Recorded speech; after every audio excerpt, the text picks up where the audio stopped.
एकजुट किया। बिहार में जेडीयू कार्यालय के बाहर जो लोग नाराजगी जता रहे हैं, जेडीयू के ही कार्यकर्ता हैं, उन्हें कैसे देख रहे हैं? वो कह रहे हैं कि सीट पहले तो हमें कम मिली और दूसरा हमें जो सीटें मिली है मुख्य तौर पर वो कहीं ना कहीं बीजेपी के प्रत्याशी उतारने की भी बात कही जा रही है। देखें, कार्यकर्ता की इच्छा तो बहुत होती है, कार्यकर्ता का लगन बहुत होता है, क्योंकि मेहनत करते हैं, काम करते हैं, इसलिए स्वाभाविक है उनकी इच्छा तो होती ही है कि हमको अच्छा मिले, अच्छा हो। तो उनका विरोध स्वाभाविक है, लेकिन वो विरोध हर पार्टियों में होता है और थोड़ा बहुत विरोध स्वाभाविक भी है। पार्टी को मजबूत करने का काम करूंगा और जब से अध्यक्ष जी ने दिल्ली प्रदेश अध्यक्ष बने माननीय श्री शैलेंद्र कुमार जी, पूरे दिल्ली प्रदेश में आप देखिए कि जदयू का जनाधार बढ़ता ही जा रहा है। पहले की क्या स्थिति थी और आज की क्या स्थिति है। आज जदयू का कार्यकर्ता सम्मेलन हो या पदाधिकारी सम्मेलन हो, जदयू के सिपाही विकास पर एनडीए सत्ता में पुनः काबिज होगी और 10वीं बार, इस बार 10वीं बार बिहार के मुख्यमंत्री के रूप में नीतीश कुमार जी सत्ता में काबिज होंगे। नमस्कार, मैं ज्योति यादव और आप देख रहे हैं रिपब्लिक समाचार। इस वक्त मैं जेडीयू कार्यालय में मौजूद हूं। कैमरामैन मैं चाहूंगी यहाँ पर जो जत्था जमावड़ा है, एक बड़ी बैठक हो रही है जिसे सीधे तौर पर दिल्ली प्रदेश अध्यक्ष जी शैलेंद्र जी से तो हम बातचीत करेंगे ही, लेकिन इस बात में तो आप कोई दो राय नहीं है कि किस प्रकार से बिहार के चुनावों की तारीखों का ऐलान होने के बाद सरगर्मियां तेज हो चली हैं। तो चलिए बात कर लेते हैं सीधे तौर पर। कैसे देख रहे हैं सर, क्या लग रहा है बिहार का सियासी पारा जिस प्रकार से हाई है, माहौल किस ओर चल रहा है? माहौल तो बिहार में बाहर है, नीतीश कुमार हैं। नीतीश कुमार के अलावा वहाँ कोई चेहरा ही नहीं है, तो नीतीश कुमार ही मात्र एक चेहरा है। तो स्वाभाविक है कि माहौल तो नीतीश कुमार का ही होगा। नीतीश कुमार जिधर रहेंगे, बस नीतीश कुमार के लिए वहाँ की जनता मतदान करने के लिए तैयार बैठी है। नीतीश कुमार को लोग मतदान करेंगे। सीटों का बंटवारा जिस प्रकार से किया गया है, क्या नाराजगी है जेडीयू में? क्योंकि नीतीश के दबदबे पर ही इसमें कोई दो राय नहीं है कि बिहार में सियासी पारा हाई चलता है, तो आपको नहीं लगता कि सीटें और अच्छी मिलनी चाहिए थी? बिहार में जो पूर्व में रहा है उससे काफी कम सीटें मिला है हम लोगों को, और हम लोग सदा बड़े भाई की भूमिका में रहे हैं। अब इन लोगों का कहना है कि हम लोग जुड़वा भाई हो गए हैं। तो पहले ही जब पैदा हो गए थे, बहुत दिन पहले ही जब हम लोग बड़ा भाई छोटा भाई थे, तो अब फिर इतना दिन बाद जुड़वा कैसे हो सकते हैं? इसलिए बड़े भाई के भूमिका में थे, बड़े भाई के भूमिका में हैं और रहेंगे भी। आज ही शाम को आप देखेंगे कि हम बड़े भाई के भूमिका में हैं। प्रत्याशी का ऐलानों का कब तक लमसम अंदाजा है जो दर्शकों को जानना आवश्यक है? आज संध्या 4-4:30 बजे तक प्रत्याशियों की घोषणा हो जाएगी। टोटल संख्या किसको कितना मिल रहा है इसकी भी घोषणा हो जाएगी। दिल्ली प्रदेश अध्यक्ष, आपकी बैठक लगातार होती रहती है, आज की बैठक में मुख्य तौर पर चर्चा क्या रही?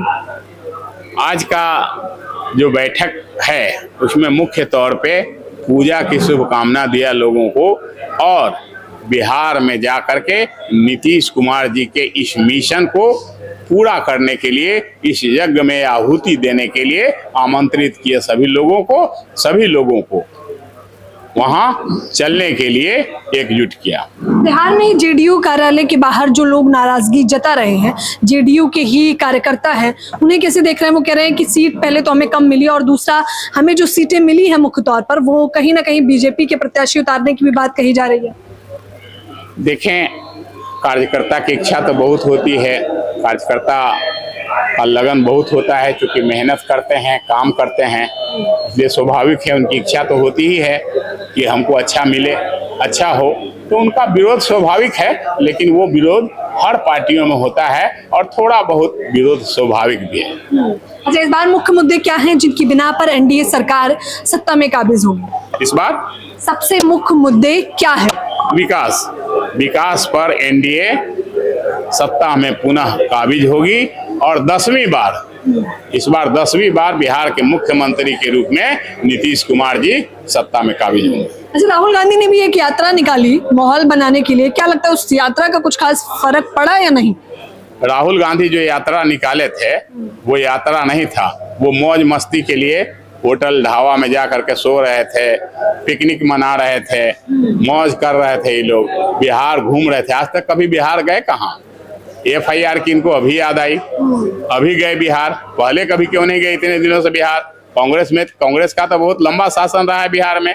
कहाँ जाते थे राजीव गांधी, कहाँ जाते थे इनके पिताजी, या ये कभी जाते हैं क्या?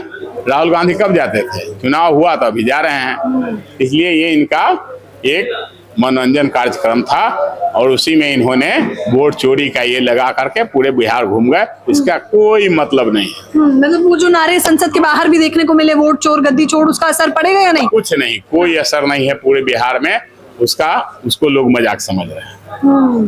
चुनाव आयोग को भी लपेटे में ले लिया गया था कि किस प्रकार से चुनाव आयोग एनडीए सरकार दोनों ही मिली हुई है। नहीं, वैसा कुछ नहीं है। चुनाव आयोग एक निष्पक्ष एजेंसी होती है, स्वतंत्र एजेंसी होती है कि किसी के चढ़ावे बहकावे में काम नहीं करती है। ठीक है।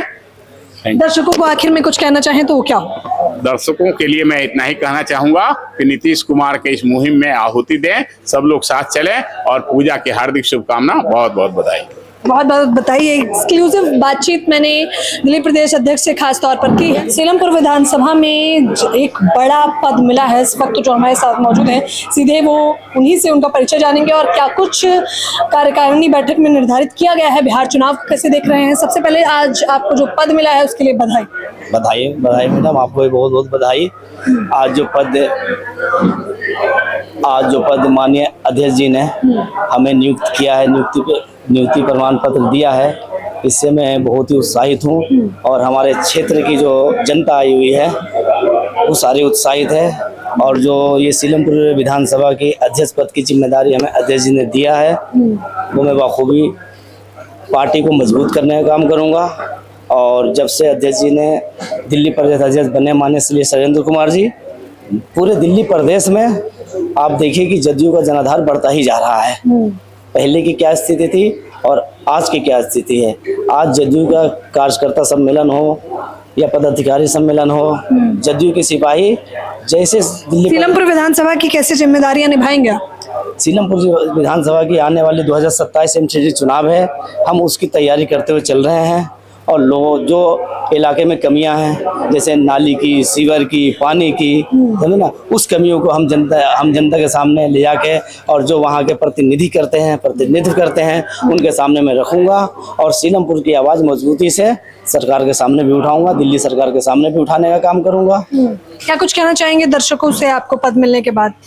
पद मिलने के बाद मैं यही कहना चाहता हूँ कि ये पद जो जिम्मेदारी भरा पद मिला है विधानसभा अध्यक्ष सीलमपुर का, मैं इस पद से यही कहना चाहूँगा कि हमें मेहनत करनी है, पार्टी का जनाधार बढ़ाना है दिल्ली प्रदेश में और आने वाले एमसीडी चुनाव में हमें मजबूती के साथ खड़ा होना है।